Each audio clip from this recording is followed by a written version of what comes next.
Hello everyone, welcome back to my YouTube channel Edco classes. दोस्तों, हम बात कर रहे हैं, आजकल मॉक टेस्ट सीरीज चल रहा है मेरे चैनल पर, जिसमें मैंने first second third mock test upload कर दिया है, जो काफ़ी ज़्यादा इम्पॉर्टेंट है। अभी तक आपने अभी नहीं देखा है तो उसको पहले देखो आप, क्योंकि उन सारे क्वेश्चंस को मैंने इस मॉक टेस्ट में करवा रहा हूँ जो आगामी एग्जाम, अपकमिंग जितने भी एग्जाम्स हैं वो होंगे, उसमें कहीं ना कहीं इंपॉर्टेंट रोल प्ले करेगा, क्योंकि वो क्वेश्चंस जो है हर एग्जाम्स में रिपीटेड हुए हैं। आप एक बार अंत तक वीडियो देखो और मुझे कमेंट करके बताओ कि आपको वीडियो कैसा लगा। आप रियल में आप फील करोगे ना कि वो मॉक टेस्ट में जो क्वेश्चंस है कहीं ना कहीं काफ़ी ज़्यादा इंपॉर्टेंट है और कहीं ना कहीं काफ़ी ज़्यादा हेल्पफुल रहेगा आगामी जितने, जैसे कि जीआईसी एग्जाम होने वाला है, या डी ट्रिपल एस पी होने वाला है, या आरआरबी के एग्जाम्स होने वाला है, या बीपीएससी टीआरई 4 के एग्जाम्स। ये इंपॉर्टेंट, काफ़ी इंपॉर्टेंट एग्जाम्स होने वाले हैं। इसमें कहीं ना कहीं लिटरेचर इंपॉर्टेंट रोल प्ले करेगा।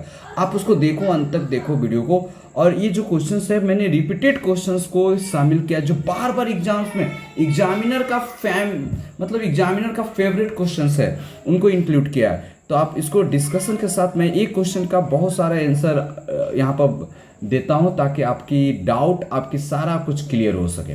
तो बिना डिले के स्टार्ट करते हैं वीडियो को। और वीडियो का ये चौथा मॉक टेस्ट है। इसके पहले थर्ड टू वन अपलोड कर दिया है। वीडियो पसंद आए तो लाइक शेयर सब्सक्राइब जरूर कीजिएगा, बेल आइकन को प्रेस कर लीजिए। चलिए स्टार्ट करते हैं दोस्तों। चलिए, आज का क्वेश्चन आपके स्क्रीन पर रहा और आपको बताना है कि जो ये कोट्स है, the mind in is its own place and in itself can make heaven of hell, a hell of heaven। तो आपको बताना है ये कोट्स जो है, हु कोट्स मतलब ये किसका है? सतान, एडम, गॉड या मोलैक का, किसका है ये कोट्स? तो आपको बताना है आंसर, कमेंट में बता सकते हैं। ऐसे इसका सतान जो था उसकी ये कोट्स है। उसने कहा था कि the mind is its own place and in itself can make heaven of hell और हेल ऑफ हेवन।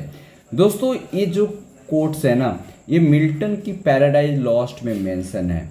मिल्टन की जो बुक है, मिल्टन की one of the most famous जो राइटिंग है, मिल्टन्स पैराडाइज लॉस्ट। ठीक है, पैराडाइज लॉस्ट, ये इसको याद रखेंगे। ठीक है, इसको याद रखोगे आप।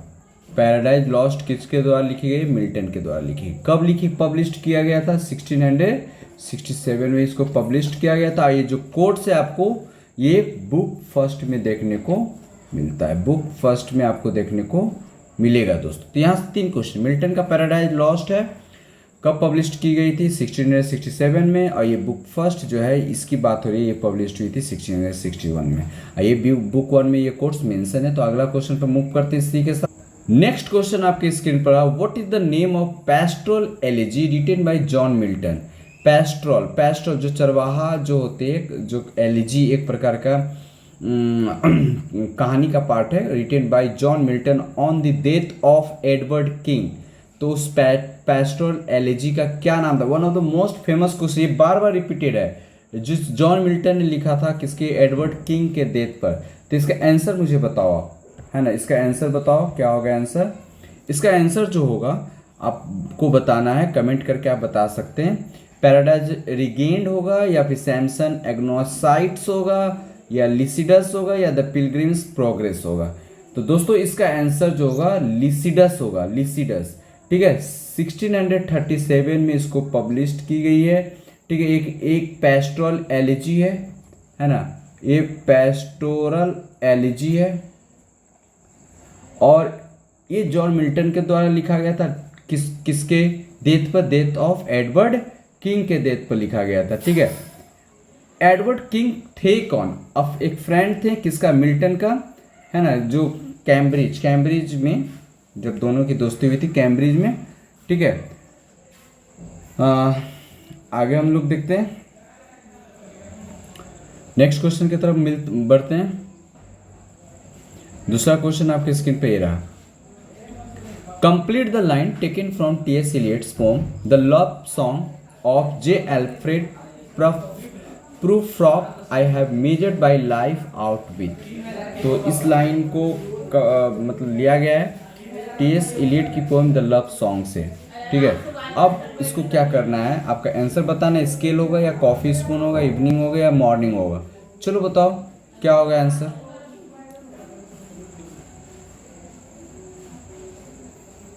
ये लाइन जो है ना, ये लाइन जो है आपका, ये ऐसे है, I have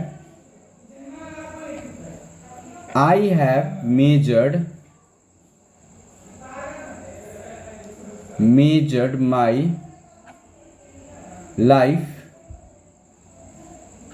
my life with coffee spoon. Coffee spoon, your answer is coffee spoon हो जाएगा। ठीक है, चलो आगे बढ़ते हैं। ठीक है, और इस पोएम को पब्लिश किया गया था 1915 में, 1915 में। 1915 में टी.एस. इलियट की ये पोएम था the love song of J Alfred Prufrock. ठीक है, तो इस लाइन पूरा था, I have measured my life out with coffee spoon, या I have measure out my life with coffee spoon. ठीक है, चलो अगला बढ़ते हैं आगे, नेक्स्ट क्वेश्चन देखते हैं। काफ़ी इंपॉर्टेंट क्वेश्चन है, इसको मिस मत करो, अंडर एस्टिमेट मत करो कि कितना व्यू जा रहा है, ये नहीं वो नहीं, उस सब पर ध्यान मत दो, अच्छे से इस वीडियो को देखो। और मैं उम्मीद किया 100% श्योर हूँ कि ये क्वेश्चंस आपके एग्जाम्स में आएंगे तो आएंगे। ठीक है, what is the full title of Milton's masque Comus written in 1634? है ना, मिल्टन्स का मैस कॉमर्स जो है 1634 में लिखा गया, तो इसका फुल टाइटल क्या था, ये क्वेश्चन पूछ रहा है। तो इसकी फुल टाइटल था मैस प्रेजेंटेड एट लडलो कैसल, यानी सी हो जाएगा। ठीक है, और ये पब्लिश की गई थी 1634 को। ठीक है, ये जो था ना फर्स्ट प्रेजेंट ऑन मिकैलकम्स। ठीक है, इसका फर्स्ट प्रेजेंट जो था मिकैलकम्स के 1634 में, before John Egerton first Earl of Bridgewater a Ludlow Castle in celebration of the Earl's new post of Lord President of Wales. तो इस तरीके से इस पूरा एक्सप्लेनेशन था। चलो आगे देखते हैं 75 में, 75 को देखते हैं दोस्तों। 75 का जो क्वेश्चन है आपके स्क्रीन पे, an Absalom and Achitophel King Charles second is the allegorical representation of, क्या होगा आंसर? चलो बताओ क्या होगा इसका answer? King David, correct, King David is the correct answer. ठीक है, किंग डेविड जो होगा करेक्ट आंसर होगा।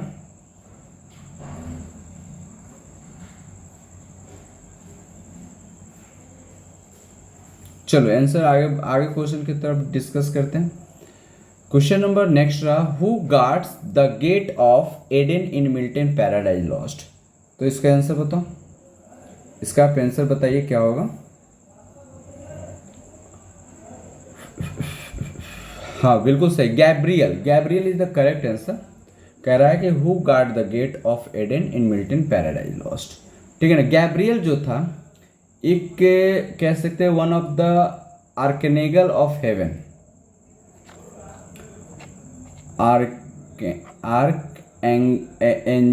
Archangels of heaven. तो जो काम करता है गार्ड की तरह काम करता है at the garden of Eden. कहाँ पर? गार्डन ऑफ एडन में।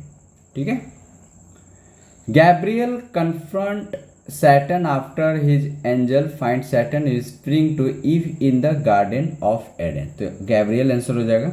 Guard of the gate, Eden की गेट पर जो गार्ड के रूप में काम करता था उसका नाम था गैब्रियल, जिसको पैराडाइज लॉस्ट में लिखी गई है। चलो आगे देखते हैं नेक्स्ट क्वेश्चन की तरफ। Which poem was written by Dryden on the restoration of King Charles second? चलो आंसर बताओ, क्या होगा?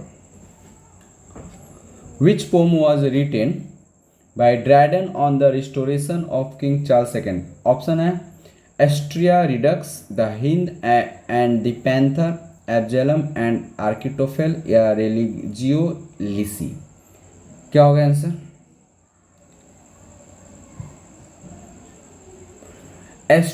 Astraea Redux, correct answer Astraea Redux होगा, एस्ट्रिया रिडक्स हो जाएगा।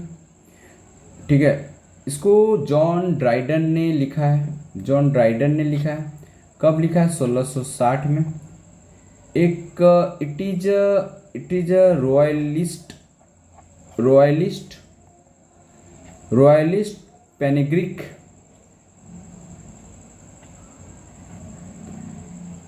पेनग्रिक,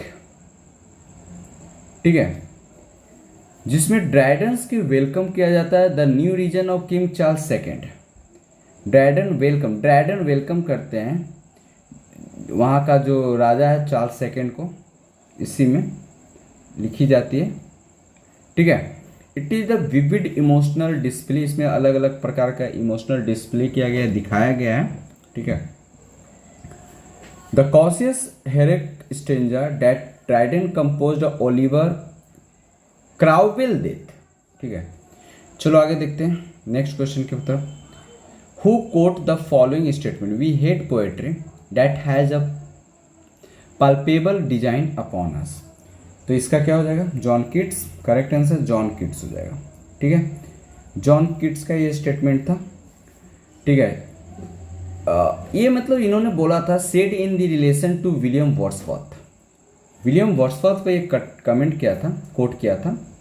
ठीक है, विलियम वर्ड्सवर्थ, ठीक है, विलियम वर्ड्सवर्थ पे इन्होंने कोट किया था ये। ठीक है, और ये बोला था कि it is the wide suffer view the poetry should in his words come as naturally as the leaves to a tree और नॉट एट ऑल। तो इस तरीके से उन्होंने कोट किया था, किस पर? आपका विलियम वर्ड्सवर्थ को। ठीक है, चलो नेक्स्ट क्वेश्चन की तरफ मूव करते, देखते हैं नया क्वेश्चन क्या है। The great fire of London broke out in the year, है ना। तो लंदन में जो आग लगी थी ना, किस ईयर में लगी थी बताइए? तो आपको बताना है ये। तो ईयर हो जाएगा आपका 1666, 1666। ठीक है, तो ये एक मेजर कन्फ्लेगेशन था, आग लगी थी, जिसमें सेंट्रल पार्ट्स ऑफ लंदन जो था 2 सितंबर से लेके संडे का वो दिन था, Sunday 2 September to Thursday 6 September 1666। The fire gutted the medieval city of London inside the old Roman city wall. तो ये सभी हो जाएगा आंसर। ठीक है, इसका आंसर हो जाएगा आपका 1666 में। डेट आपको बता दिया, 2 सितंबर से लेकर 6 सितंबर तक। चलो आगे देखते हैं नेक्स्ट क्वेश्चन की तरफ। What is the sub title of Alexander feast bye John Dryden, है ना। जो सब टाइटल अलेक्जेंडर फीस्ट का है, जो जॉन ड्राइडन ने लिखा है, उसका सब टाइटल क्या था? तो उसका सब टाइटल जो था आपका the power of music, the power of music, the power of music. इसको लिखा कब गया था? 1697 में। ठीक है, इज एन ओड, एक ओड है, क्या है? ओड है। ड्राइडन ने लिखा था, it was written celebrate Saint Cecilia day. इसको लिखा गया था, एक सेंट थे, कौन सेंट? सिसिली, सेसिलिया बोल सकते हैं, सेसिलियाज डे को, उनके दिन को सेलिब्रेट करने के लिए। ठीक है, लिखा गया था। जॉन ड्राइडन का जो एरा अगर मानते हैं 1631 से लेकर 1700 के बीच में रहा है, 1700। एक इंग्लिश पोएट थे, ठीक है, सॉरी, एक पोएट भी थे, क्रिटिक थे, लिटरेरी क्रिटिक की बात कर रहे हैं, ट्रांसलेटर भी थे, एंड प्ले राइट भी थे, ड्रामा भी लिखते थे। ठीक है, ये पहले ऐसे पोएट थे इंग्लैंड के, poet laureate, first poet laureate. He was appointed, ये पॉइंट लिख लेना, बहुत important. He was appointed England first first poet laureate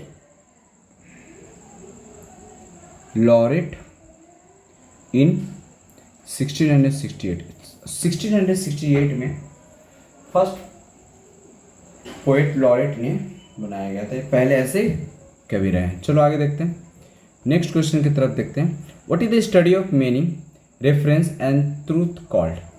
इसका आंसर बताओ, क्या होगा आंसर?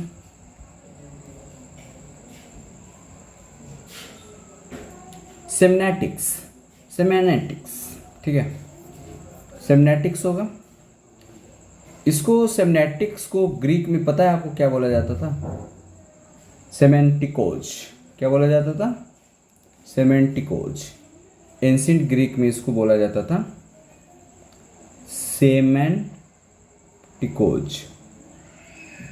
सेमेंटिकोज बोला जाता था, जिसका मतलब होता था सिग्निफिकेंट, महत्वपूर्ण, जिसमें स्टडी किया जाता है। It is the study of meaning.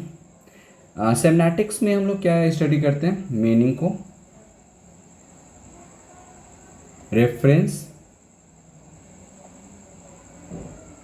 Reference और ट्रुथ।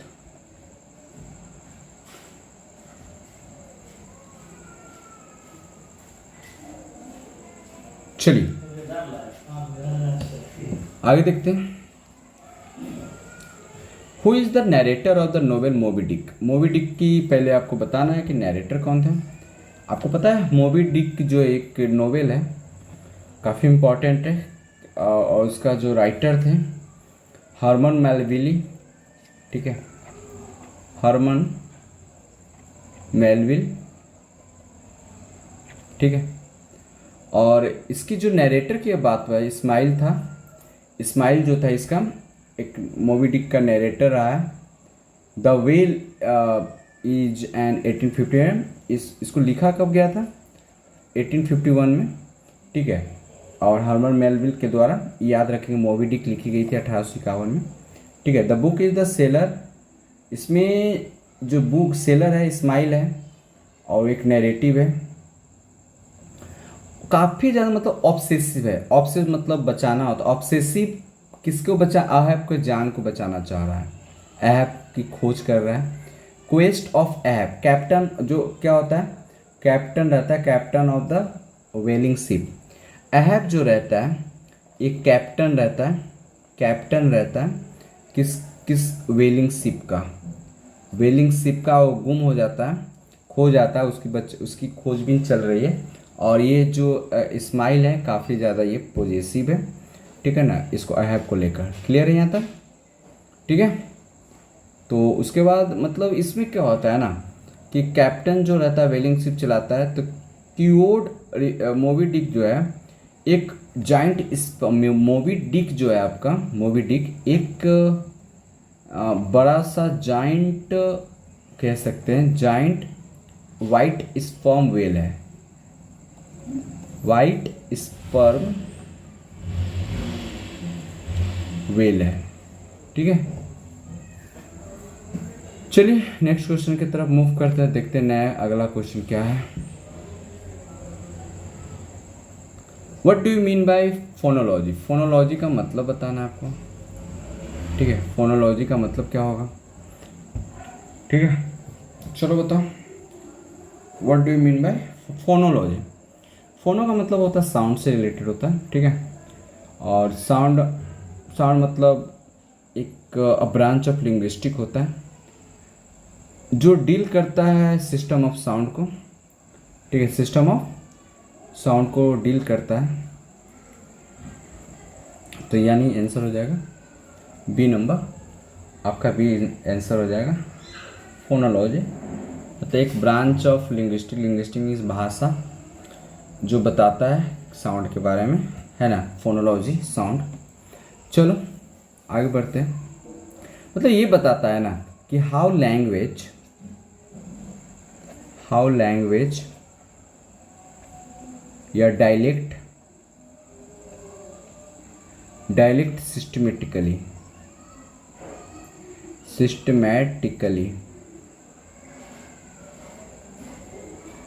ऑर्गेनाइज देयर साउंड,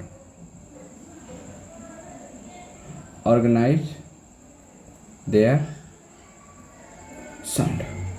चलो नेक्स्ट क्वेश्चन की तरफ बढ़ते हैं, देखते हैं अगला क्वेश्चन क्या है। बहुत ही इंपॉर्टेंट क्वेश्चन है अगला। Doctor Faustus was well known. Doctor Faustus जो है जाना जाता थे और किस नाम से? German, Spanish, English, French. क्या होगा आंसर? चलो बताओ। जर्मन है दोस्तों, बिल्कुल सही, जर्मन हो जाएगा। जर्मन आपका आंसर हो जाएगा। डॉक्टर फॉस्टस जो है ना एक tragical history of the life and death, एक ट्रेजिडी है, एक ट्रेजिकल हिस्ट्री रहा है किसका? लाइफ एंड डेथ की, किसकी? Life and death of doctor Faustus. Doctor Faustus commonly refer to simply as doctor Faustus बोला जाता है। एलिजाबेथन ट्रेजिडी, और ये एलिजाबेथन ट्रेजिडी है दोस्तों, एलिजाबेथन एक ट्रेजिडी है जिसको लिखा था क्रिस्टोफर मार्लो ने। क्रिस्टोफर मार्लो ने लिखा था। एक जर्मन स्टोरी है। इसकी अगर हम टाइटल कैरेक्टर फॉस्ट रहता है, play doctor Faust as a well known German scholar के रूप में भी, जर्मन स्कॉलर के रूप में भी ये जाना जाता है। तो आंसर हो जाएगा आपका फर्स्ट। चलो आगे देखते हैं। किट्स हाइपेरियन इज, चलो बताओ इसका आंसर। Free verse, sonnet, black verse या हाइकू? क्या हो जाएगा आंसर? Black verse. क्या हो जाएगा? Black verse. Blank verse, black नहीं, ब्लैंक होता है, ठीक है। किट्स की हाइपेरियन जो है लिखा गया था ब्लैंक वर्स में, और ये लिखी गई थी 19th सेंचुरी में। कब लिखी गई थी? 19th सेंचुरी में। और जॉन कीट्स जो है एक रोमांटिक पोएट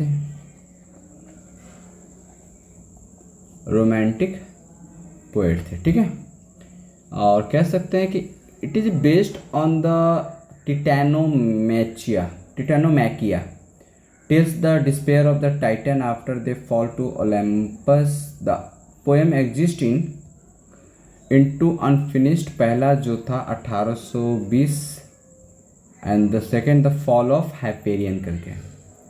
पहला जो था बिगन 1818 में एंड पब्लिश्ड अनफिनिश्ड रहा, ठीक है। फिर दूसरा 1812 में, 1820 1820 पहला 1818 में, ठीक है। चलो आगे देखते हैं।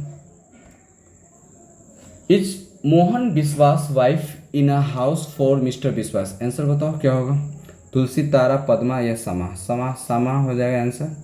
क्या हो जाएगा? समा।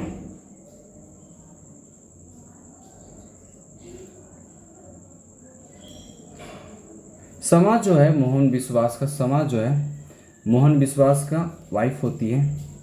मोहन विश्वास की जो वाइफ है, अ हाउस फॉर मिस्टर विश्वास में, अ हाउस फॉर मिस्टर विश्वास जो एक नोवेल है, उसी में समा जो है वाइफ है किसकी है? मोहन। समा इज वाइफ ऑफ मोहन विश्वास, ठीक है। मोहन विश्वास की वाइफ है।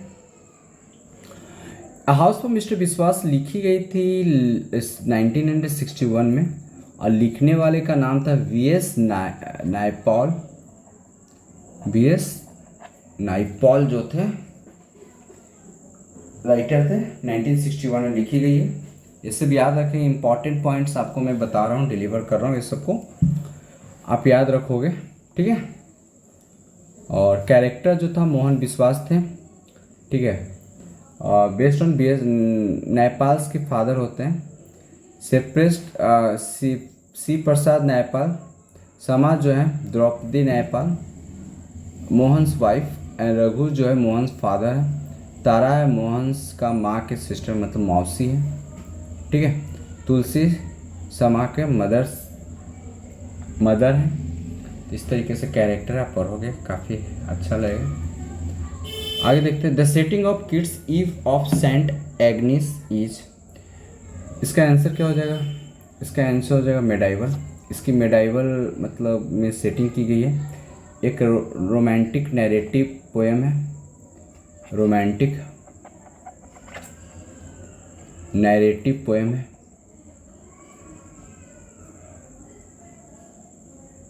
ये लिखा गया है जॉन किट्स के द्वारा। कब लिखी गई? 1819 में, 19 में। एंड पब्लिश्ड कब हुई थी? 1820 में, ठीक है। चलो आगे देखते हैं। क्वेश्चन नंबर नेक्स्ट की तरफ देखते हैं। Which of the following novels is not authored by R K Narayan? अब इसमें से बताना है कि आर के नारायण की लिखी कौन सी नोवेल नहीं है। चलो बताओ। तो दोस्तों the God of small things नहीं है, बाकी सब आर के नारायण की लिखी बुक है, ठीक है। द स्मॉल थिंग जो है ना, ये आपका अरुंधति राय के द्वारा लिखी गई है। किसके द्वारा लिखी गई है? अरुंधति रॉय, ठीक है। ये एक स्टोरी है चाइल्डहुड एक्सपीरियंस का, चाइल्डहुड एक्सपीरियंस का ये एक स्टोरी है जिसमें फैटर्नल ट्विंस रहते हैं हुज लिव्स आर डिस्ट्रॉय, उनकी लाइफ जो lifes are destroy by the love law, ठीक है। प्रिवेलेंट इन 1960 में लिखी गई थी, केरला है ना, 1960, और ये केरला से बिलोंग करते थे, ठीक है। वाइल अदर वर्क्स रहा है माई डेज की अगर हम बात करें, ये 1973 में लिखी गई। द गाइड की अगर हम बात करें तो 1958 में लिखी गई। मालगुडी डेज की बात करें तो 1942 में लिखी। ये याद कर लोगे, कभी कभी क्रोनोलॉजिकल ऑर्डर में अरेंज करने के लिए आपको दे दिया जाएगा, इसको याद करोगे। चलो नेक्स्ट क्वेश्चन की तरफ मूव करते हैं। द फ्रेज यूटी पिक्चुरा पोएसिस एपियर्स इन, क्या होगा आंसर? ये फ्रेज जो है एक लैटिन फ्रेज है, एक लैटिन फ्रेज है। इसका मतलब जो एपियर्स है आर्स पोएटिका में है, ठीक है। आर्स पोएटिका, इसका मतलब द आर्ट ऑफ पोएट्री कहा गया। द आर्ट ऑफ पोएट्री एक पोम है जिसको होरास के द्वारा लिखा गया। किसके द्वारा लिखा गया? होरास के द्वारा लिखी गई। It is a compare the art of painting with that the poetry, मतलब पेंटिंग का कंपेयर पोएट्री के साथ किया गया है। पेंटिंग का कंपेयर पोएट्री के साथ किया गया है। And the Ars Poetica has exercised great influence in later age European literature, French drama and has inspired poet authors since it was, ठीक है, रिटेन। चलो आगे देखते हैं। नेक्स्ट क्वेश्चन आपकी स्क्रीन पर। What is the name of Okonkwo son in Things Fall Apart? तो आपको बताना है इसका आंसर। तो इसका आंसर हो जाएगा नोआए, ठीक है। ये जो ओकानक्वा सन जो था थिंग्स फॉल अपार्ट में नोआए है, ठीक है। एक थिंग्स फॉल अपार्ट जो है ना दोस्तों, एक डेब्यूट नोवेल है। It is a debut novel, ये याद रखोगे पॉइंट को, ठीक है। और एक नाइजीरियन ऑथर के द्वारा लिखा गया, नाइजीरियन ऑथर के द्वारा लिखी गई है। उनका नाम था चिनुआ अचेबे, ठीक है, चिनुआ अचेबे, ठीक है। ये फर्स्ट जो पब्लिश्ड हुई थी, ये पब्लिश्ड हुई है 1958 में पब्लिश्ड हुआ था, ठीक है। और कॉलोनियल लाइफ के बारे में इसमें साउथ ईस्टर्न पार्ट जो था Nigeria and the invasion of European लोगों ने इस पर कैप्चर कर रखा था, उसी कॉलोनियल लाइफ के बारे में इस पर प्रकाश डालता है। चलिए आगे बढ़ते हैं। इसमें बहुत सारे कैरेक्टर्स कुछ हम जान लेते हैं, ठीक है ना। आपको ओकोनकोवा जो है एक मेन प्रोटोगोनिस्ट होता है, protagonist main character, main lead role में है। इसके 3 पत्नी होती हैं, 3 वाइफ्स होती हैं। बेटे की संख्या अगर बात करें, टोटल बच्चे जो होते हैं चिल्ड्रेन, इसको 10 होते हैं। ठीक है। ये जो ओकोनकोवा जो है एक लीडर बनता है, लीडर ऑफ हिज क्लैन, अपने क्लैन का, अपने समूह का, अपने जाति का, क्लैन का। इक्वेफी जो है, इक्वेफी ओकोवा का सेकंड वाइफ है किसका? ओकोनकोवा का।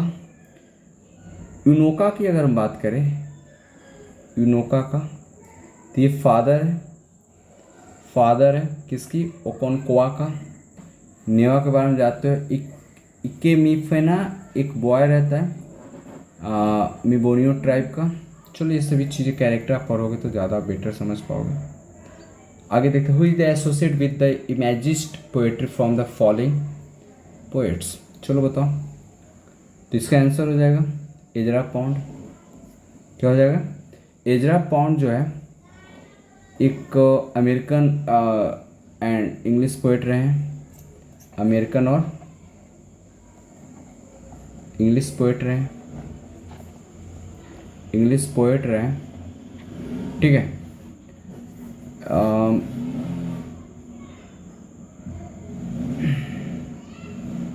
आर्मी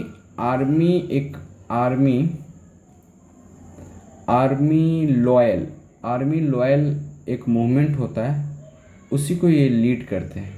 ठीक है। Leading participants for a time were Hilda Doolittle, D.H. Lawrence, William Carlos, William etc। ठीक है। तो ये सभी रहा है। आगे देखेंगे, who tells Hamlet about his father's demise. चलिए बताना है इसका आंसर, बताइए। चलो आंसर बताओ। The ghost, his lover, his mother या हिज अंकल, क्या होगा आंसर? तो द गोस्ट हो जाएगा। द गोस्ट जो है हैमलेट के बारे में बताता है। Hamlet about the father's डेमाइज।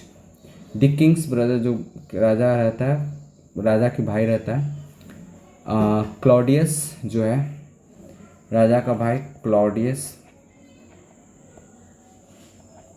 Who then took the throne and married Hamlet's mother, मतलब हैमलेट की माँ से शादी कर लेता है, थ्रोन गद्दी पर बैठ जाता है। ऐसा माना जाता है कि हैमलेट के फादर को इसने मारा था, क्लॉडियस ने मारा था। तो ये इम्पॉर्टेंट है। इससे ज़्यादा इम्पॉर्टेंट है कि ये विलियम शेक्सपियर का ड्रामा है, विलियम शेक्सपियर का ड्रामा है। और ये सबसे लॉन्गेस्ट आपको पोएम, लॉन्गेस्ट प्ले देखने को मिलेगा। विलियम शेक्सपियर के जितने भी 37 प्ले है, उसमें से सबसे लॉन्गेस्ट प्ले देखने को मिलेगा। 29,551 वर्ड्स में लिखा गया है ये। ठीक है। 19,500 वर्ड्स में इसको लिखा गया। हैमलेट को द लॉन्गेस्ट प्ले के रूप में भी जाना जाता है। अगले क्वेश्चन पर मूव करते हैं। Who amongst the following is not a Bennet sister. तो बताना है आपको, एलिजाबेथ, सोफी, जेन, मैरी। क्या हो जाएगा आंसर? चलो बताओ। इसका आंसर हो जाएगा सोफी हो जाएगा। सोफी जो है ना, ये is not belongs to Bennet sister. Bennet की सिस्टर नहीं बिलोंग करती है। The name of the 5 Bennet sister, Jane Bennet, Elizabeth Bennet, Mary Bennet, Catherine Bennet, जिसको किटी भी कहा जाता था, Lydia Bennet. These all are 5 are Bennet sister in the novel of Jane Austen, Pride and प्रे। ये जो आपका देख रहे हैं बेनेट सिस्टर, तो ये प्राइड एंड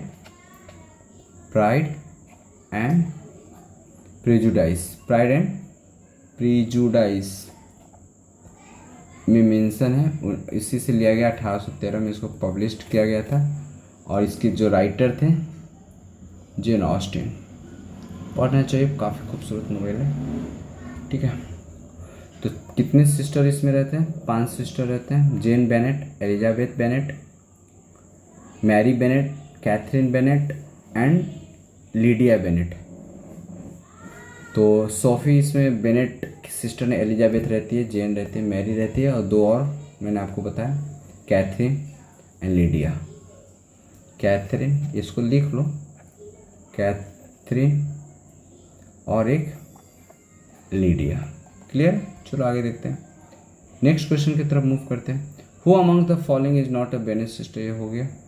सेली Ode to the West Wind was published in the collection poem name. चलिए बताइए, इसका आंसर बताइए। ठीक है, हाँ, प्रोमेथियस अनबाउंड। इसका आंसर क्या हो जाएगा? Prometheus Unbound. ठीक है। Ode to the West Wind जो है एक ओड है। क्या है? एक ओड है जिसको पीबी शैली के द्वारा लिखी गई है। किसके द्वारा लिखी गई है? पीबी शैली के द्वारा लिखी गई थी। कब लिखी गई? 1819 में, 1819 में लिखी गई थी इन कैसाइन वुड नियर फ्लोरेंस। फ्लोरेंस कहाँ पर लिखी गई? ठीक है, ये लिखी गई थी कैसाइन वुड में, जंगल में, है ना। कैसाइन वुड में लिखी गई थी और जो फ्लोरेंस में पड़ता है। कहाँ पड़ता है? जो फ्लोरेंस में पड़ता है। अब फ्लोरेंस कहाँ है? इटली।